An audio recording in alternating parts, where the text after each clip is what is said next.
됐습니다. 용하게 다 잡으셨다네. 그래서 그랬지.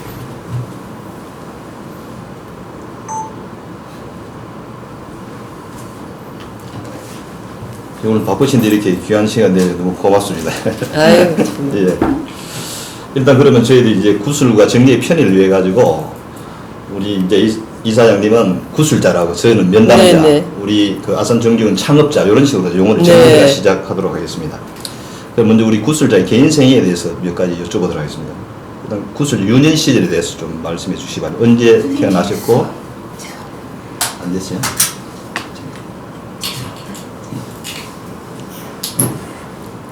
기계를 모르겠는데.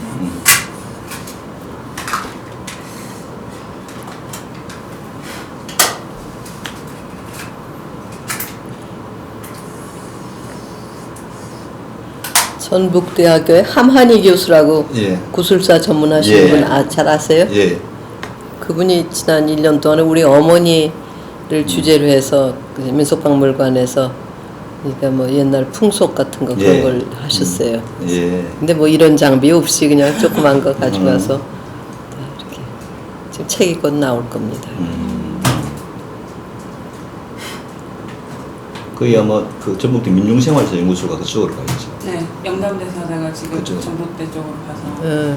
그 뭐 풀고 이게 하는 게 아주 철저하게 뭐 네네네. 관리하는 걸 하시는 거예요. 아, 이게 언제 시작됐습니까? 작년부터 했습니다. 아, 잘하죠. 내가 사실은 한 10년 전부터도 정몽준 위원께 늘 얘기를 했었는데 잘 이렇게 못 알아들으시는지 뭔지 이렇게 원래 내키지 좀 이해를 않는지. 좀 하신 것 같아요. 원래는 예. 작년까지 이해를 잘 못 하셨는데 글쎄, 내가 여러 번 해서 좀 듣기 싫을 정도로 좀 그랬는데 다행이에요. 시작이 됐을 때. 조금 더 일찍 시작했어야 하는데. 예.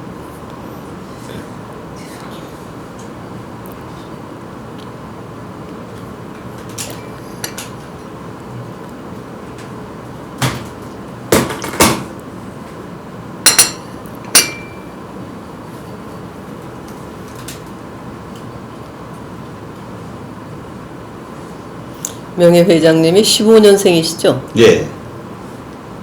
우리 아버님하고 똑같으세요. 어. 동갑이시죠. 네, 좋아요. 예, 그럼 우리 구절 유년 시절에 대해서 여쭤보도록 하겠습니다. 그러면 언제 태어나셨고 고향은 어디신지? 예, 저는 일제시대인 1936년 서울에서 태어났습니다. 그래서 예. 서울서 국민학교 다니다가 3학년 때 해방이 됐죠. 예. 그리고 중학교 2학년 되자 6.25를 당했고, 그리고 이제 서울대학교 입학했다가 서울대 물리대사학과 3학기 마치고 나서 미국에 유학을 가서 미국서 쭉 그 학부를 다시 하고 박사학위까지 하고 끝난 게 67년. 그러고 나서 거기서 교편 생활하다가 72년에 귀국을 했습니다. 예. 아이고 죄송합니다. 제가 좀 끄고. 잠깐만 여기 마이크.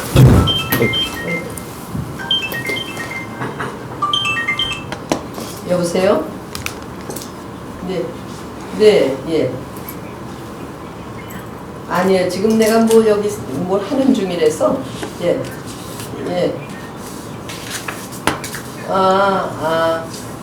예. 나중에 전화 드릴게요. 내가 지금 무슨 네, 알겠습니다. 예.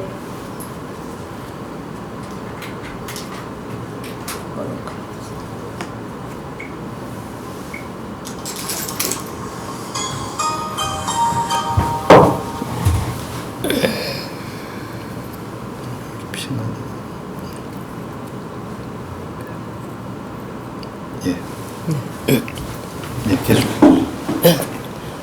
56년에 미국에 유학 가서 거기서 학부 대학원 다 마치고 67년에 박사학위를 하버드에서 받았고요. 그리고 72년까지 거기서 교편을 잡다가 72년에 귀국을 했습니다. 예. 그 다음에는 이제 고려대학교 교수로 79년까지 있다가 그 다음에 서울대학교를 가서 96년에 주 핀란드 대사로 나가느라고 대학을 떠났죠. 그리고 그 다음에 이제 주로 대사를 하고 2000년에 귀국을 해서 그다음에 이제 국제교류재단 이사장을 4년을 했고, 그리고 그다음엔 뭐 저 명지대학교 가이스대 석자 교수를 하고 지금 아산정책연구원 이사장으로 있습니다. 그리고 이 가정 형편은 좀 어때요? 그냥 뭐 저희 아버지는 그 은행에 다니시는 분이셨고, 예.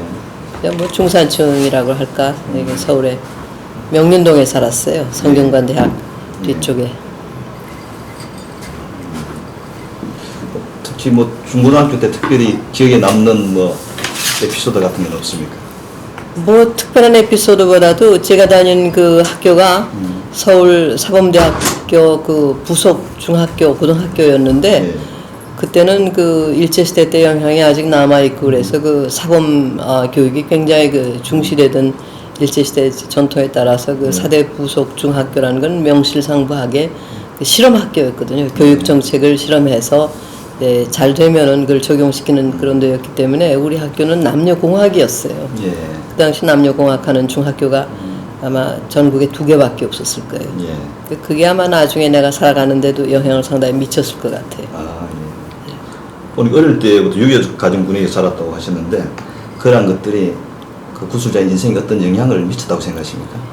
그러면 우리 집에는 이제 그 물론 그 친가 저 외가 다 이제 유학자 집안이고 우리 할아버지는 옛날에 내가 어렸을 때 성균관 안에 사셨어요. 예. 그래서 이 사성을 지내셨고 나중에 이제 성균관 대학을 성균관 대학으로 만드는데 그 기여를 하셔서 이사장을 3번이나 하셨거든요. 예. 그러니까 이제 그런 그 분위기 뭐 우리 외가도 또 마찬가지로 유교가 아주 몸에 밴 집안이죠. 네. 그래서 어른들이 이제 하시는 걸 보고 자녀들이 자연스럽게 배우는 뭐 이런 그 전통에서 예. 자랐고 그 점에서 사실은 그 정주영 명예회장님을 뵈면은 상당히 이 친근감이 오는 게 있었어요. 그분도 결국은 그 유교를 마지막 삶의 그 정신적인 축으로 가지고 계신 분이라고 저는 느꼈습니다. 예. 그럼 구술자의 어떤 그런 가치관, 좌우명 같은 게 있습니까? 특별히 좌우명이라는 건 없고요. 뭐 그냥 그저 우리 어렸을 적에야 뭐 정말 삼강오륜 뭐 이런 것이 우리 이 전통 교육 속에 그냥 배 있었죠. 예. 그런데 이제 그게 이 학교 교육에서 그 남녀공학 같은 걸 하면서 이제 상당히 좀 수직고 순종적인 성격이었던 것이 이제 남녀공학 하면서 학교에서 뭐 반장 같은 걸 하니까 남자들 앞에서 나가서 뭐 구령도 불러야 되고 뭐 이런 훈련 같은 게 있고 좀 어떻게 보면 보완적이랄까 그런 게 있었죠. 그리고 이제 뭐니 해도 우리 세대는 유교가 큰 경험이었어요. 예. 정상적인 삶이 완전히 그 깨져나간 게 전쟁이었으니까 예.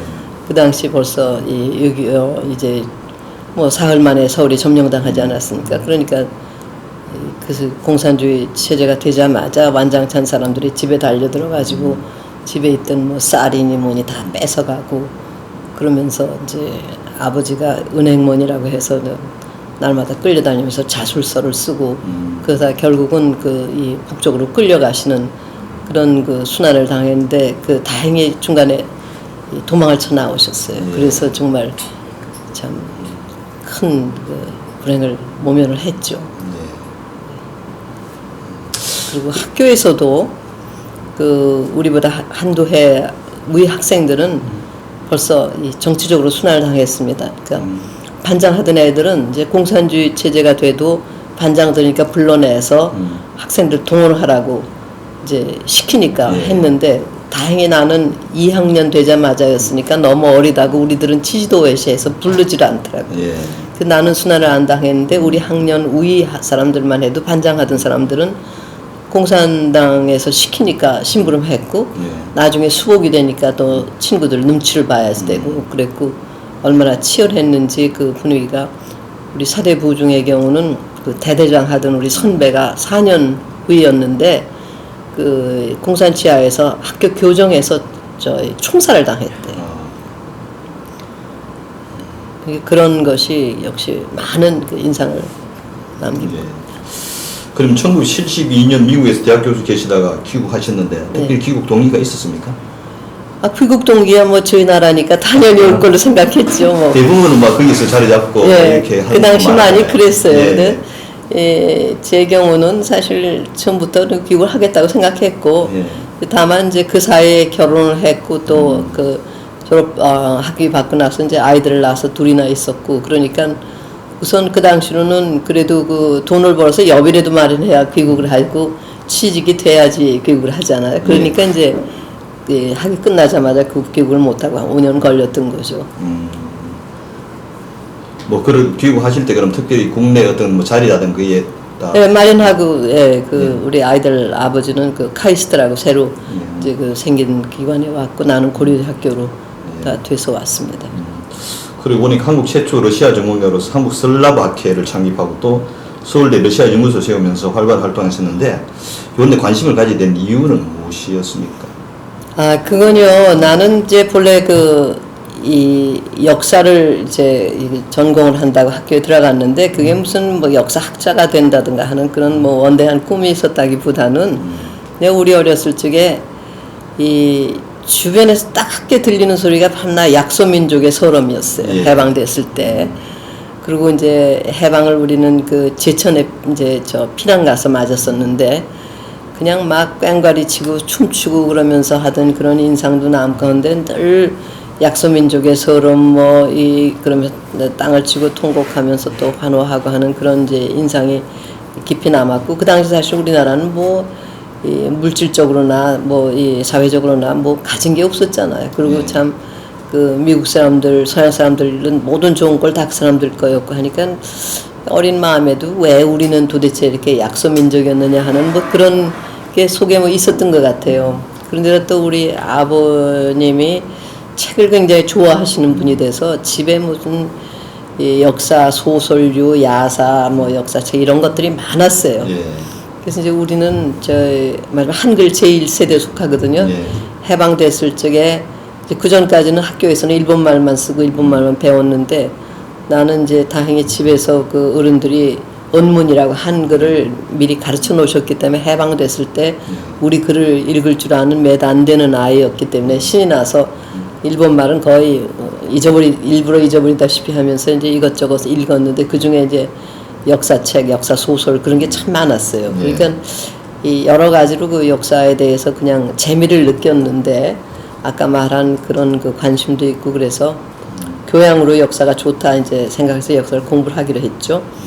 근데 이제 미국 가서도 이왕 갔으니까 이제 서양사를 공부를 하겠다 생각을 했는데 내가 2학년 때 이 소련 사람들이 세계 최초의 인공위성 그 스푸트닉이라는 걸 쏘아 올렸거든요. 예.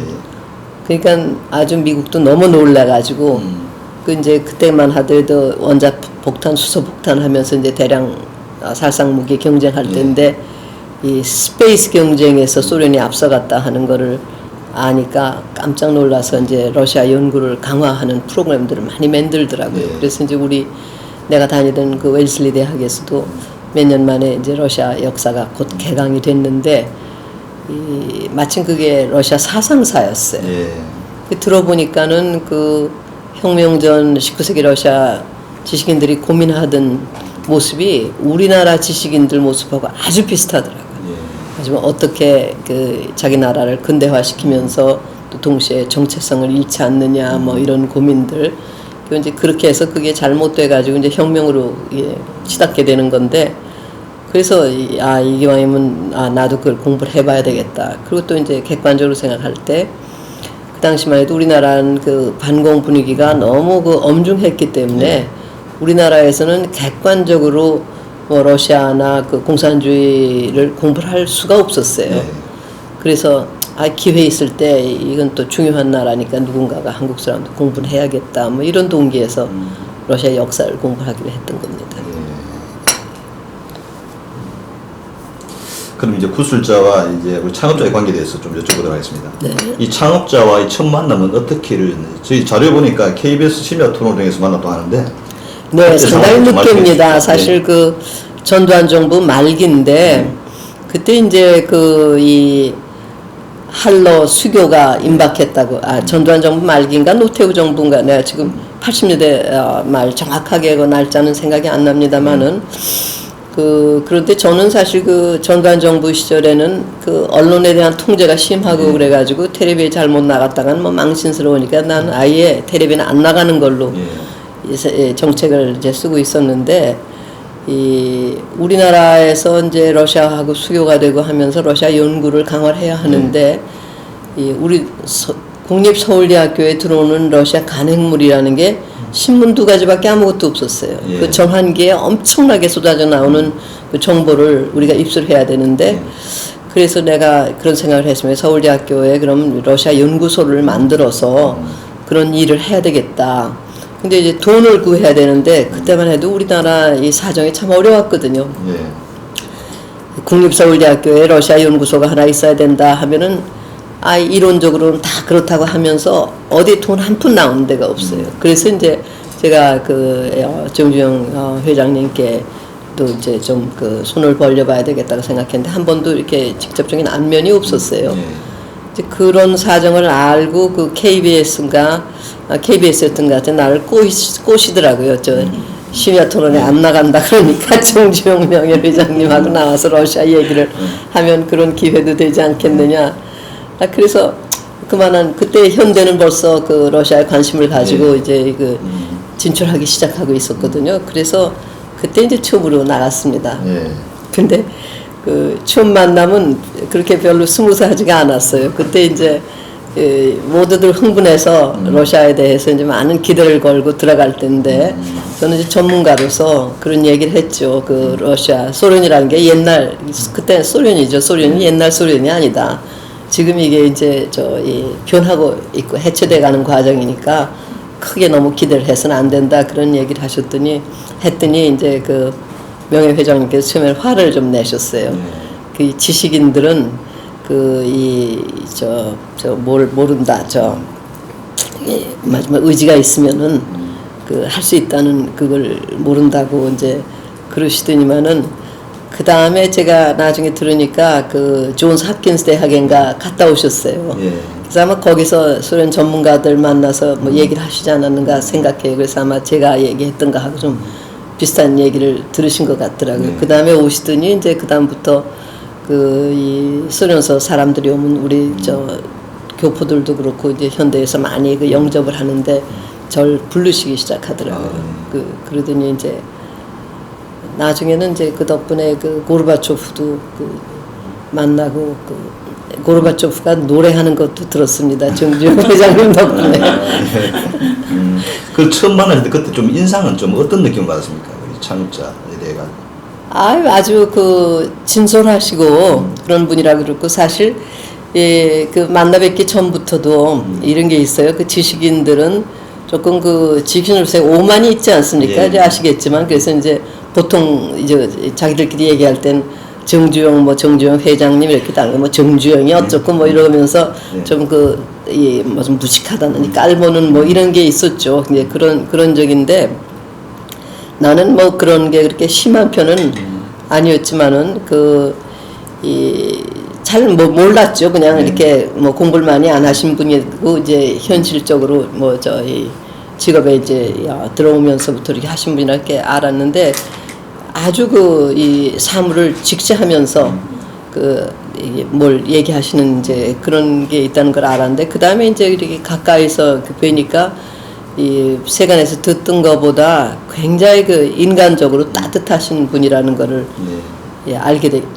그러고 나서 이제 그다음 얼마 있어서인가 이제 그래서 이제 직접은 말씀을 못 드리고 이제 간접적으로 그 비서실장을 통해서인가 무슨 그 지원 요청을 이제 드렸더니 금방 이건 뭐 주신 건 없고요. 한번 비서실장을 한번 보내서 이 리바트 가구를 지원해 준다 그래서 내가 이거는 아닌데 그리고 이제 내가 거절을 한 적이 있는데 이제 그 다음에 영빈관에 따로 이제 뭐 좀 이게 소수 사람 부를 때도 하고 하는데 이제 제가 그 러시아에서 온 사람들하고 얘기를 하는 걸 보시더니 한번 러시아 말을 잘하는 걸 보니까 소장 자격이 있구먼 그래서